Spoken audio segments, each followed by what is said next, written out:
On this episode of the HyperFast Agent Show, I am interviewing a big-time agent. He closed nearly 120 million in volume last year. He is also a real estate investor. He is a serial entrepreneur. He runs several different businesses, and he's now taking what he's doing at the local level, like proving that model for lead generation, lead conversion, and spreading it into other markets. Welcome to the show, Chris Craddock of the Redux Group.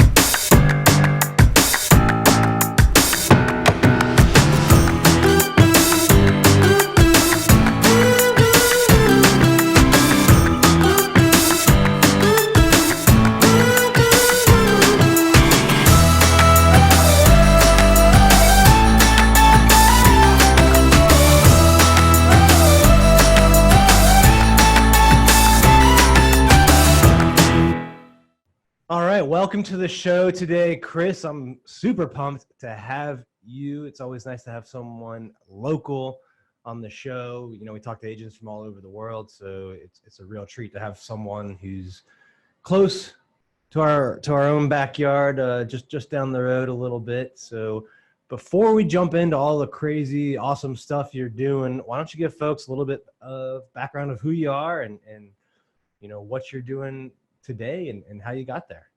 Yeah, no, I mean, I'm really honored, blessed to be here, man. Yeah, respect you guys and what you guys are doing a lot. And actually, some of the stuff, that content you guys have been putting out has helped me grow a lot. So I appreciate what you're doing and the content you're putting out. So for me, I graduated from college in 2000. Went on staff in an organization called Young Life.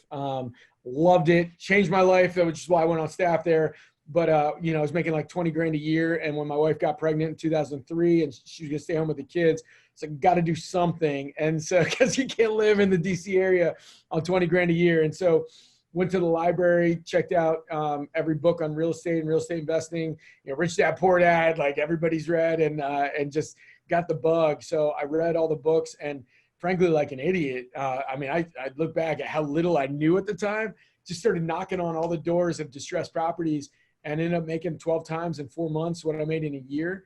And, continued doing the ministry stuff for a while. But in 2011, when, I got 6 kids. We didn't. 6? Did you say 6 kids? Well, we didn't have TV, had to do something, right? Yeah. So, 2011, man, it's like, if you have kids, it's like having all your money in a bathtub and somebody pulls the plug, like it's gone. And, so I had to do something. And so I was like, I need to flip houses. And so do something to make more money again. And, so I went back and, started doing what I was doing before, but now short sales were the way to go. That was kind of what I was finding. And so I ended up getting licensed just because, the bank was giving money, to an agent. Obviously now short sales aren't as good and easy to flip as they used to be. But, as I got licensed, I've also got a doctorate in leadership, just through what I was doing in ministry. I read Gary Keller's book about the millionaire real estate agent. It just made sense. I've always led large teams, and started building out a retail team based on kind of the investor / retail model, kind of combining the two. Okay. So you focused on investing. It sounds like that was your target niche. Your target market was investors. So how did you know that when you got started, that's what you wanted to focus on, and how did you go from doing that with just yourself, solo agent, to starting to get enough business to actually build out a team? Yeah. So what it ended up looking like was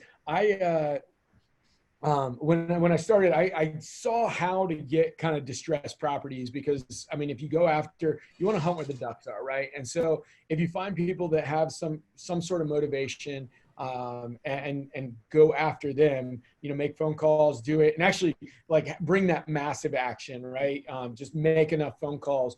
The combo of going after that, and then also I have a pretty big sphere, and so when I was doing ministry stuff, I had like in the mornings, I didn't even have a CRM. I just pulled out my phone, went to the A's and just called everybody I knew with A, in their name, Alan, Adam, whatever it was, and just called them and asked them what I could do to serve them, how I could pray for them, like anything like that. I just tried to care and serve for people that were in my group. And so it was funny because people, when I started reading the MREA book and started looking at real estate and the retail side, they're talking about your database. And I was like, they're just saying, be in touch with your database. I was like, well, that's what I've been doing for all these years. So I just started calling, I would do what I was doing to flip houses, but then I would also just call my sphere, and I would just all day long, I'd just get on the phone and call and just ask people how I could care for them, how I could love on them, what I could do to serve them.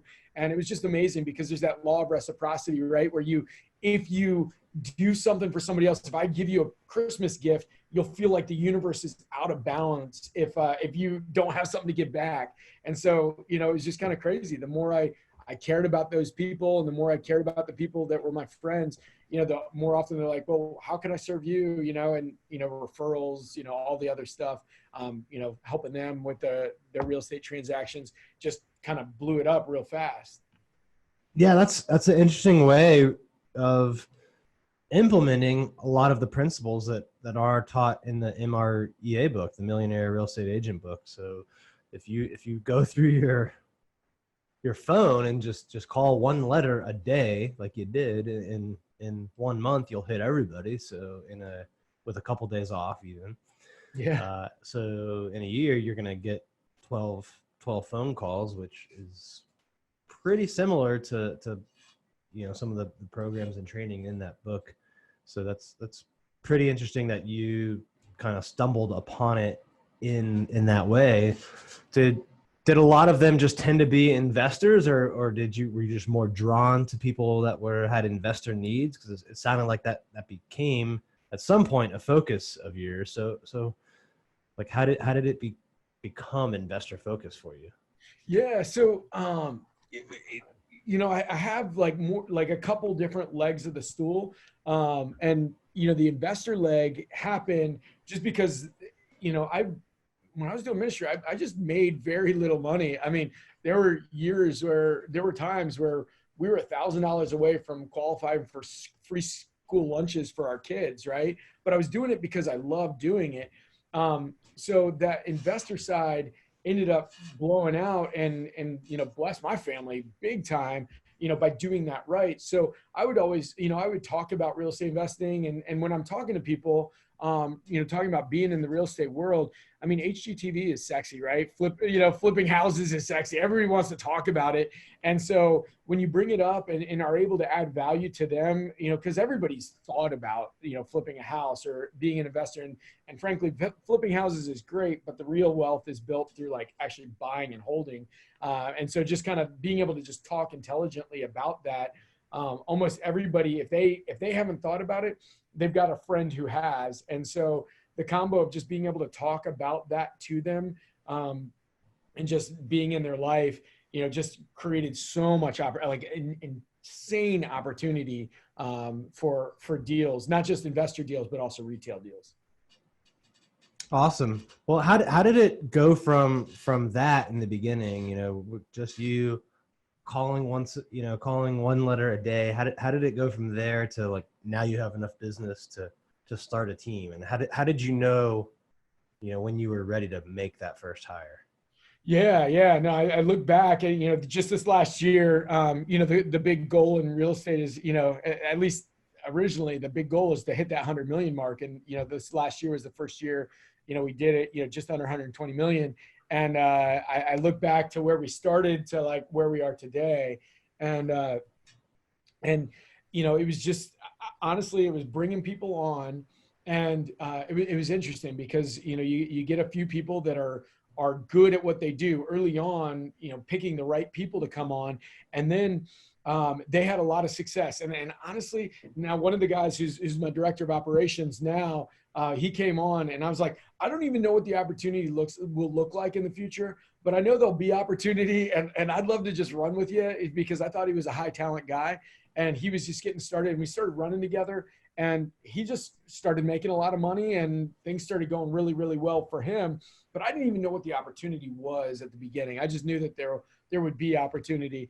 And so he started having a lot of success. But I don't know, and Jim Collins in that book, How the Mighty Fall, talks about some of the things that cause, probably one of them is the hubris born of success. And so we started doing really, really, really well. And so then I started thinking, and we brought on a couple more agents that had a lot of success. So then I started thinking, anybody, you could hire any warm body and they were going to be successful. And we started bringing on a bunch of people that honestly, like, they just didn't have any motivation whatsoever, any drive whatsoever. And there was no way to, like, it derailed us for a short period of time where we brought on all these people. I was spending all my time focused on these people that weren't committed to their own success.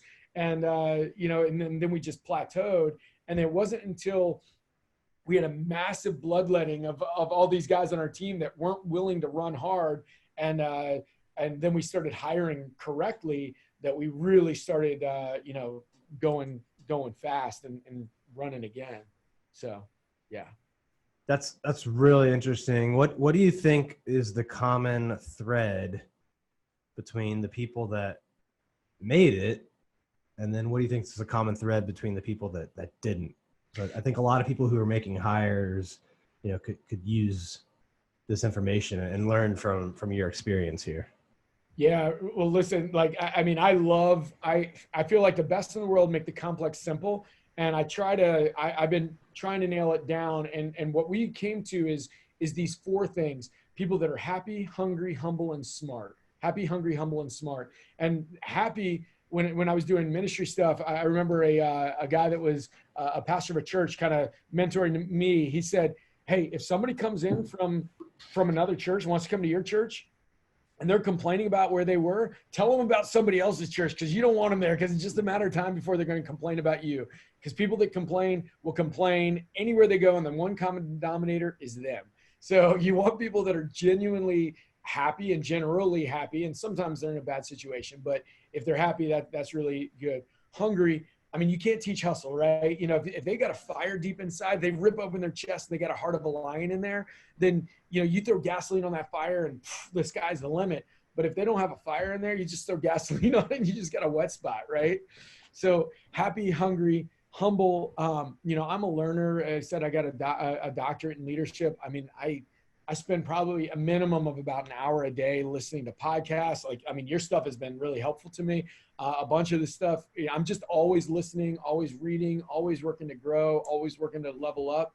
And that only works if you know that you don't know it all, right? You learn from people that are a couple steps ahead of you. And then smart. And it's not just about IQ. I mean, there's lots of people that have a high IQ, but it's also EQ. How do you relate with people? Are you able to hear? And especially when you're in sales, you need to be able to anticipate, right? Like Gretzky says, the reason he was good was because he skated to where the puck was going to be, right?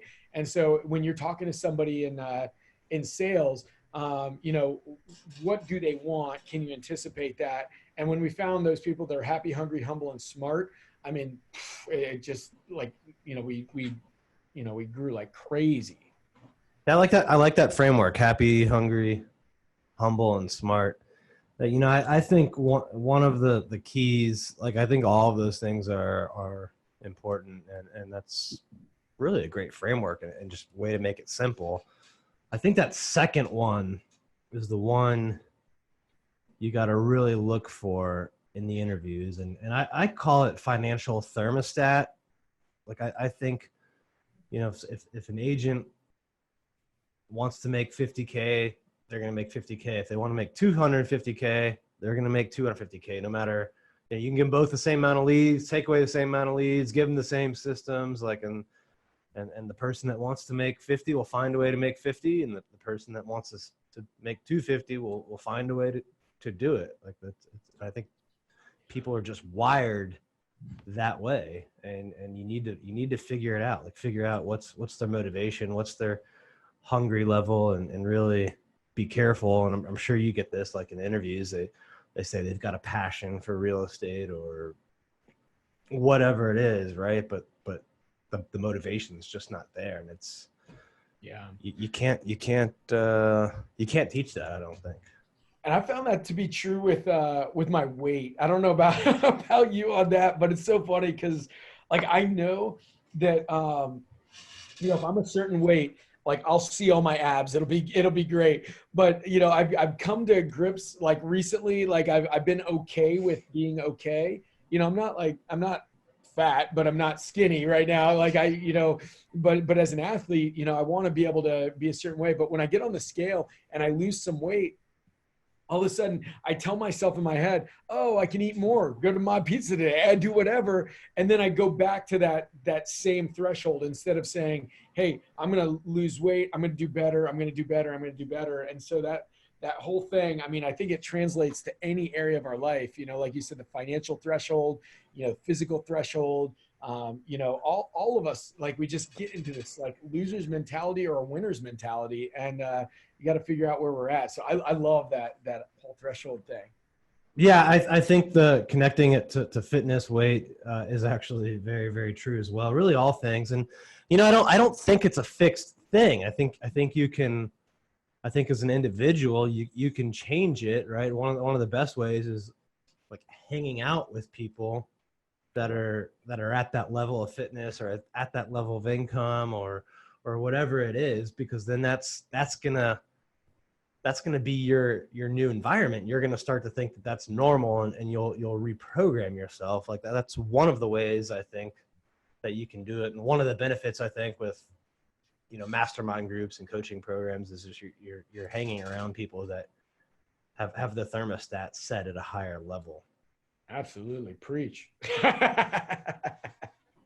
What's been the biggest challenge from growing your team, from when you started, which wasn't that many years ago based on when you started in the business, to doing 120 million or close to that last year? Yeah. So, I started, we started going all in on retail and like move away from the investment, like being an investor, to doing the retail side of it. It was December 2014. So it was basically 5 years to get to 100 million. And so we've grown really quickly. I think the hardest part was, I mean, there's been a handful of things that have been, a lot of things that are hard, business is easy and hard at the same time. Right. And I think the hardest part is wrong hires, thinking, that you have the Midas touch, thinking that all of a sudden you have success and that you can touch everything and it'll be successful. It's still going to be hard. But yeah, I think that would probably be the hardest thing is getting the business with the wrong people. Like you just said, that, as I've gotten to know, as I've looked at my leveling up over my adult life, every time I've leveled up, it usually comes in conjunction with a new relationship. So yeah, absolutely. And you've got a program now, you mentioned to me before we got on the show, where you're helping agents get appointments, get leads, get closings in other markets now, right? Yeah, absolutely. So actually one of the biggest things that happened with us is, we got tied in with a number of investors, and a lot of these investors will, if they can't flip or wholesale a property, they'll throw away the leads. And because a lot of, and I'll tell you, I'm in a mastermind, I'm in some groups with a lot of investors, and they've spent a lot of time, energy, money on trying to monetize these leads. And over and over and over again, agents will get them and they'll just drop the ball. I mean, their closing percentage is terrible, and it's because they're coming at it from the wrong vantage point. And so what I did, because I came from the investor world, I went after some of these guys to get their leads. I was like, hey, send me some of these deals. Like this one group, they have people that are licensed, in referral status, so we can send referrals to them. But there's ways to make sure that it works for them. And we started closing these deals like crazy. And so much so that it's turned into a really big piece of ours and their business. And they have SEO going all over the country. They've had it set up for years. And so they're getting appointments all over the country. And so I've been working to find good agents in some of the different markets so that when they get appointments, we can set them up, help them understand how to approach these seller leads so that they can monetize them, get them closed, and send a good referral back our way. And why? So you mentioned you have to train them on these leads. Like why do you think agents, or some agents at least, struggle with closing seller leads that would be ideal for investors? Because I mean, if these sellers are talking to an investor for a reason, I mean, they want something. So I mean, let's be honest. There's 4 billion real estate agents out there. So if they're wanting to talk to an agent, they're going to call their uncle's brother who's a hairdresser and an agent right now, right? So they're going to talk to somebody like that. So they're calling because they want something that they know an investor can offer. So an investor, usually it's going to be, they want it easy, they want it quick, they're afraid that there's too much stuff going on. So basically agents come in and they open up their listing presentation and go through all the other stuff. And these people don't want that. It's like, think about when, I bought my truck recently. And when I bought my truck, I had my old car. I could have sold it on Craigslist, right? And I probably would have made an extra $1,000, $2,000, a couple of that, whatever it was, when I bought that. But I just wanted it to be simple because my time was worth more than that. Like, so that was how I saw it. My time was worth more than like shopping around, having people come to my house, all the other stuff. So I just traded in my car. And so these people, they're willing to trade money and take less money in order to have it simple for whatever the reason is. You got to just be able to identify their pain point and give them that, versus what most agents do and just, pop open their listing presentation and try to, sell it like everybody else does. So how many of these are you closing or helping other agents close now? Right now, I've got 27 listings pending here in our market, over 10 million in volume. And then what about the agents that you're helping with these? So out of market. So we just started opening these up. I mean, literally about a month ago, and I think we've set something like 7 appointments. Some are happening right now. So we're getting everything together. So we set 7 appointments in the last week. I know of the one that one of them just went pending under contract. He got it. It was over $500,000 listing in Colorado, went pending under contract, and full, I think it was just under 6% listing. Yeah, and that's the other thing is almost all of these we're taking 6, but I mean it's not uncommon for us to take 8 or 9% listings on these as well, because people just want the number that they want. And so if you can set it up and solve their problem, give them that number, you can charge a higher percent listing. And in our market, as you know, Dan, like our market, like, I mean, it's not uncommon. It's around 4% that most agents are taking, but we're taking like almost double that on a number of these listings because of the fact we're solving problems. So it's a newer piece, like teaching other people how we're doing it here. But yeah, just getting started right now. We've already proved the model in the fact that, we just started sending them out. We already have one under contract, and now we're starting to do it at a much larger scale. We just have like just a couple agents, and now we already have one under contract, and now we're starting to do it on a much larger scale. And which markets, in case someone's listening and maybe interested in partnering with you on this, like what markets are you looking to add this to? Well, I mean, right now, they're literally, they've got, I mean, we looked and we have over 1,000 leads nationwide. So most market areas we're in, but honestly, anybody over a $200,000 average price point, if they reach out to us, and they're good at closing, because of total meritocracy, right? We only want to be in business with people that can close. But if they're over 200,000 and can close, definitely would love to have a conversation for sure. Okay. Well, if you're listening and you're doing deals over 200K and you know how to close, contact Chris, but only if you know how to close, right? We don't know non-closers.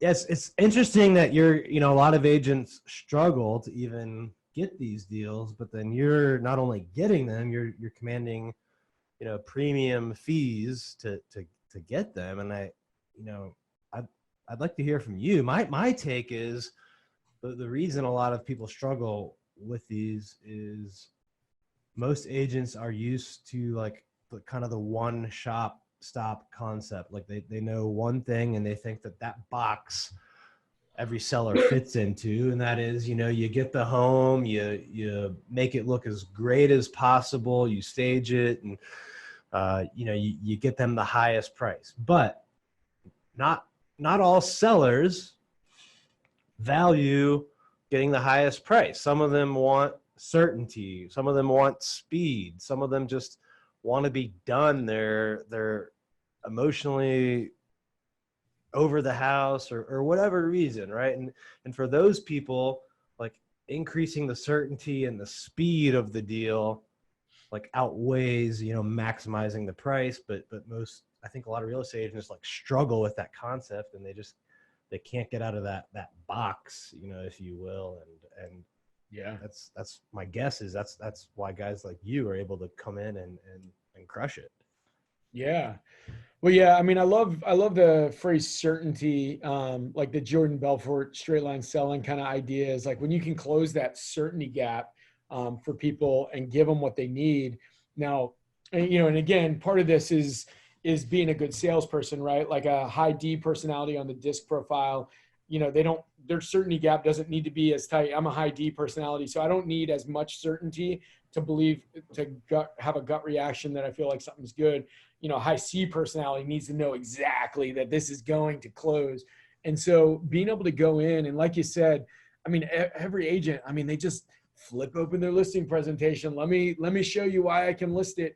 I mean, every agent's doing that. It's bogus. That's not how you sell. How you sell is find out what their problem is. So I played rugby in college. I've had 3 shoulder surgeries here. This one, I have one on my right, and I jacked up my shoulder again. And like literally the other night, you know, about a month ago, it popped out of the socket again. And I just, it's the worst. I do not want to have another shoulder surgery. But I go into the doctor, you know, it's these labrum tears. I go into the doctor and he starts doing all these tests and nothing, you know, it's fine. But then he does this one test called the crank test. He pulls it down, and I mean, I squealed like a little girl, and I was like, he's like, yeah, there it is.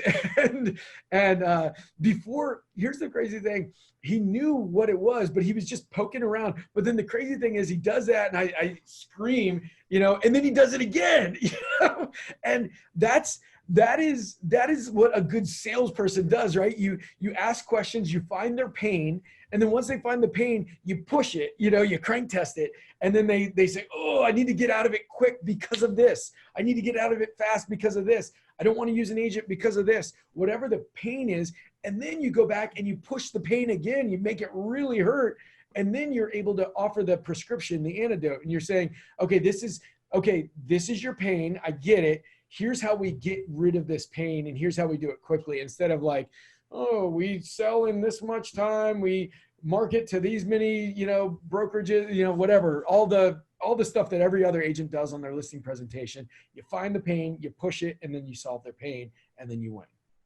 So real important follow-up. Did the doctor find the solution for your shoulder? Are you okay now?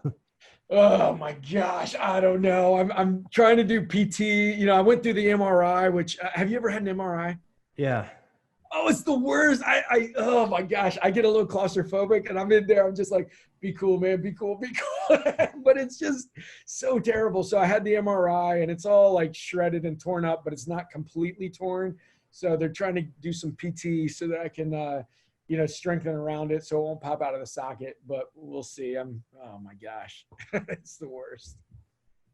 Yeah. Well, hopefully they figure that out. But I think that's a great analogy for, you know, dealing with buyers, sellers, really anybody in sales. Like you gotta spend the time up front asking questions, probing, like the doctor was doing, figure out what is this person's pain point, and then kind of stir that up a little, and then boom, you come in and tell them how you can address that pain point. And, you know, with sellers, they're all going to have different pain points, and they're all going to have different objectives. So you can't come in with just the standard listing presentation and present the same solution to sellers that are going to have very different problems. Like there's a wide variety of problems and pain points that you can have as a seller.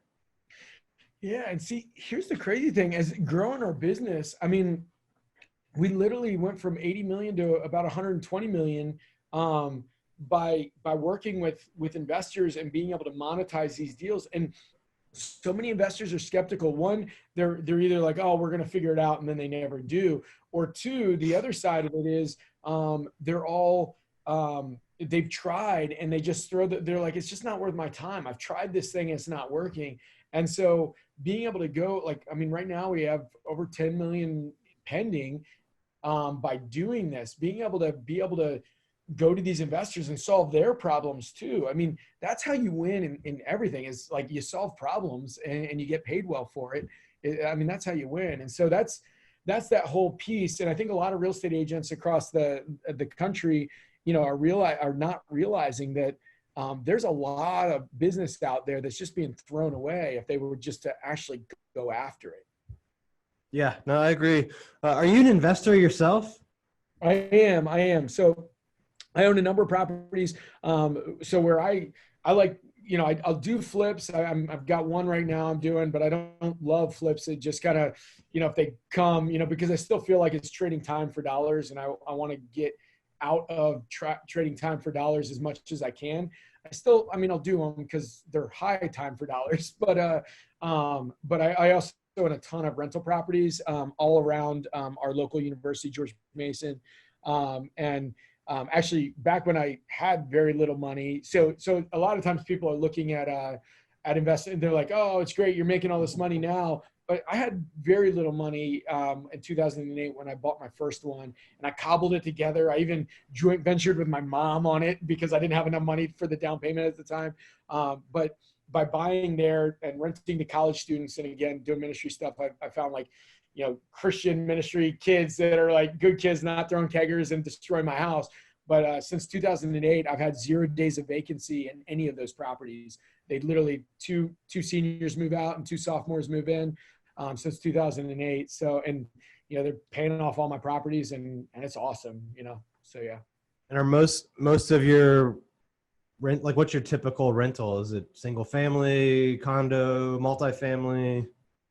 Yeah. So what I've found is the easiest ones, the best ones to rent are these Ramblers with a basement right near Mason.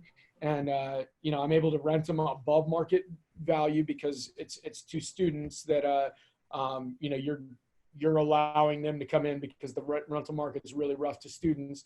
So you're able to rent slightly above market value. And, you know, you want a minimum of 4 bedrooms, but sometimes you can get more. You know, some of these have more than 4 bedrooms. But yeah, if you follow that model, you can get students in that will just want to be there, you know, and I want to be less than a mile from campus so they can walk, ride their bike, you know, whatever they need to do to get to campus pretty easily. And then you'll have a waiting list of people to get in. So you're getting people in, and then are you like renting the rooms per room basically to them, or you're splitting it? No, I want to make it easy. So what I do is I rent the property out. I put one person as the house captain. So I just went through these ministries like Young Life and Campus Crusade and whatever. And I just say, all right, one person is the house captain. You're the only person I want to deal with. I want my $3,200 every month, you know, by the 5th. And, you know, I also, again, you know, I could do property management. I may open up property management at some point, but in the meantime, I do just poor man's property management, where I just order a home warranty on all the houses, like $500 a year, and all of my rentals, I charge them $100 fee for like a service call. So they pay the fee, the $100, and I also put their name on it. So anytime like a toilet's leaking or whatever, they just call the home warranty company. They send out a plumber. They fix the toilet. They pay the plumber the $100 service call, and all I get is an email saying that the plumber was out there. And the only time I'll get a call is if there's something bigger that you need to deal with. So that guy, the house captain's probably going out and finding roommates or whatever, right? You're not dealing with it. So yeah. And because it's just like these. The ministries, you know, they all have like, you know, 50, 100 people in their groups. So, you know, 2 older ones go out, and that's kind of what they've just done. Literally all of these groups do the exact same thing. They just go find 2 sophomores, every 2 seniors find 2 sophomores, and they just fill the house. And I don't even have to think about it. I just say, I need a co-signer and the 4 on the lease. Yeah, that's a great way of doing it, because you typically get more than market rent if you're renting it to a group or making it a group house, as opposed to like, one family or whatever, renting it. And the way you've got it set up is a pretty cool idea, because it takes away a lot of the management and finding the one-off, renters and stuff like that. So it's a pretty good combination there of profit maximization, but getting some distance on the management piece, because I'm sure between that, running the team, doing over 100 million, like 6 kids, right? Like time's hard for you to come by, probably, right? Yeah. And we've started a number of other businesses around it, like construction. Like, anyway, we've got a number of other businesses, and I just don't want to trade time for dollars. I want to be able to use, I've got a big poster in my office that says live in your genius zone. And so anything that's not in my genius zone, anything that's not in that 20%, I'm like ferociously trying to get off my plate as fast as possible. And so last thing I want is another job. What is the genius zone for you? What's your special sauce? Oh man. Oh, this is what I'm working on. Like, always just trying to refine it, because anybody that's an entrepreneur is probably generally pretty good at a number of things. And so, the hardest part for me is like saying, okay, I'm better than most at this, but this isn't like the highest and best use of my time. So for me, what I've narrowed it down to is finding and training talent. I think that is the thing that nothing will be better served in my organization than me finding better people to be in business with, who I can then, invest in and help them do better. I mean, I'm looking at some of the people in our organization now, and I mean, they're better than me. Like, they're better than me in so many different, in their particular way. Their closing ratios start going higher than mine because they're better at being systematic and following up. I mean, like, there's just a number of things where I look at people that are better than me in their areas, and I just want to, give them more stuff and allow me to kind of, create vision and recruit talent to that vision and then train them. Yeah, I think you dropped a lot of like great nuggets there. I mean, I've heard a number of successful people echo a couple of thoughts there. One, you gotta learn what to say no to, right? And the best entrepreneurs are the ones that can get to the point where they're saying no a lot more. And then second point that really jumped out at me is hiring people that are smarter than you. Like, you may be able to do a lot of everything, but the more you can find people that can do certain aspects better than you, like the bigger you're going to grow and more success you'll have. Yeah, 100%. And and I saw, when we talked, whatever it was, like 4, 5, 6 months ago, at that event where you were saying that, as you guys saw a lot of growth, I mean, obviously with the social media stuff that you were doing, but also putting people in places so that like you stop being bottlenecks on that, it's just interesting. You see that like across the board, but why are we so slow to learn the fact that, just because we're good or talented at things, like, doesn't mean we're not a bottleneck. Like, get stuff off our plate, focus on that small little precision stuff that we're good at. So yeah, anyway. And I think a lot of real estate agents struggle with that. Like, they think that there's certain things that nobody can do better than them, or that the client will only do with them. And I think that stops growth, and it prevents them from getting to the next level, and it prevents them from getting out of the business of trading time for money. Yeah. Because we only have so much, time, and you want to be able to have the option of spending more time with family, friends, and getting involved in ways to give it back to the community or whatever it is. So you gotta get over this belief, mindset, or if you're a solo agent out there, a top producing agent, or just anyone struggling with this, there are people that can do every part of what you do almost better, and just quit believing that it has to all come through you. Yeah, and if you don't find the people that can do it better, it just means you're not in the right rooms. That's it.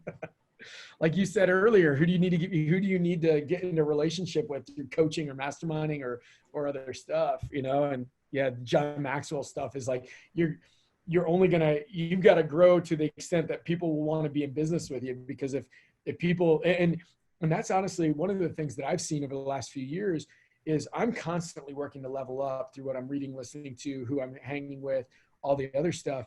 And, as I looked over the last few years, a lot of people that are in business with me now, probably we would have been friends before, but probably not wanted to be in business with me because I wasn't the leader yet to attract those kind of people. So I just had to level up so that I would attract people that are excellent at what they're doing.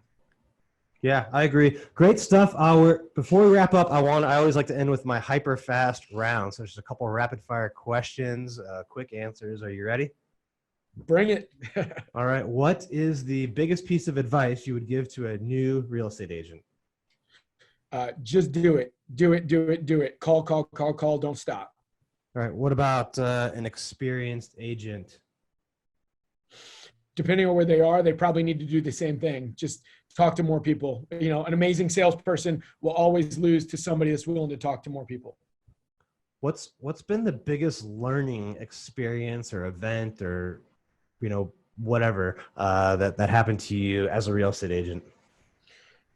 It was when I was flipping. I got, I kept saying yes. And I think one of the things you said is being able to say no to things. I kept saying yes over and over and over again to good deals that we were flipping. And part of the reason why I moved to the retail side was ended up being on the hook for $10 million that I owed. And, it took a long time to get out from under that debt load because we couldn't turn them over fast enough. And so it was crazy. So yeah, say yes to the right things and not to every good thing. All right. Last one. Where do you see yourself in the next 5 years? Man, well, I hope that I'm still here. I love the DMV area. I love this area, but really working to increase our footprint. I love helping other agents, other people, other folks, really achieve at the highest level that they possibly can achieve. So I really would hope to be in a place where I'm helping others achieve at a higher level. All right. Awesome job, Chris. You survived the hyperfast round like everyone else does as well. But great show, by the way. Great stuff today. I think, real estate agents at all levels can learn from what you're doing. If people want to connect with you on social media or reach out or maybe bring you an investor deal or get investor deals from you or whatever it is, how should they connect with you? What's the best ways? Yeah. So I'd love to connect with anybody that's looking, especially in this niche that we're in. So my website, just my name, chriscraddock.com, is one of the easiest ways to connect with us. And then, feel free to send me an email, Chris at thereduxgroup.com. Would love to. And I'm on Facebook, feel free to connect there or my page, Chris Craddock, business page. All right. Well, guys, connect with Chris. He's doing amazing stuff. Thanks again for being on the HyperFast show. And to all the listeners out there, thanks for tuning in to this episode. Thanks, brother. Appreciate it. Thank you for tuning in to this episode of the HyperFast Show. Subscribe to us if you want to make sure you get the latest and greatest HyperFast shows. And remember, we love reviews. Reviews help us bring better and better guests and improve our shows. So give us the good, the bad, and the ugly. We hope you enjoyed the show, and we will see you next time.